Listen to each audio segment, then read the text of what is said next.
As Daniel Schweiler's piece points out, one of the major obstacles to justice being served for violent crimes in Latin America is a provision in the law called impunity. It's a term that comes up frequently in discussions about the sky-high crime rate in much of the continent. But exactly what does it mean? America's Now was curious and asked commentator Laura Carlsen to shed some light on the law. She is here now to present us with a clear definition, along with a very staggering statistic, in her view, from the Americas. Impunity is when crimes go unpunished, not by accident or error, but due to justice systems that either cannot or will not do their job. In Latin America, impunity has become the norm. According to Amnesty International's 2012 Human Rights Report, victims of human rights violations encounter an absence of meaningful access to justice in the region. In Mexico and most of Central America, fewer than 5% of crimes are punished. If 95% of criminals face no consequences for their acts, that's a major threat to society, and it sends the wrong message to potential criminals.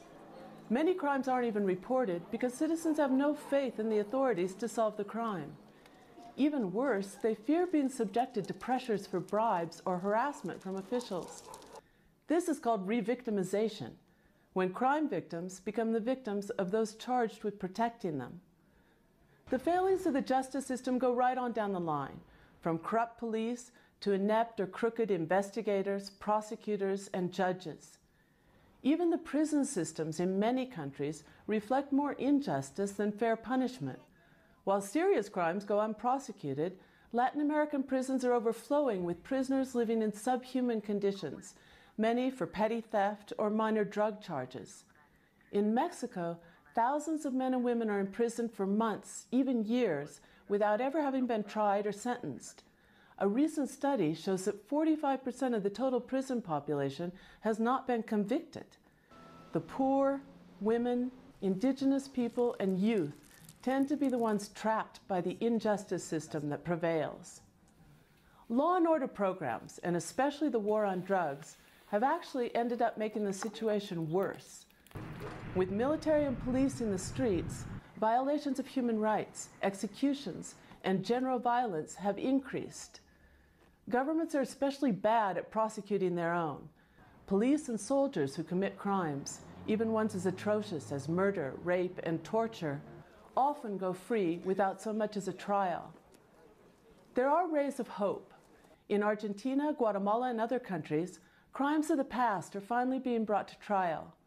Citizens have organized campaigns for justice to pressure legal institutions and governments and root out corruption. Some legal reforms finally address loopholes and gaps in the law. But millions of dollars are spent every year in foreign aid for police training programs and technical fixes for the problem, and they're not working. The only way to resolve the crisis of impunity is for governments to get real about ending corruption and stop the political use of the courts, and for citizens to demand community-based crime prevention and accountability. It's admittedly a long-term solution, but it's the only effective way to fix broken justice systems and end impunity. For America's Now, I'm Laura Carlsen.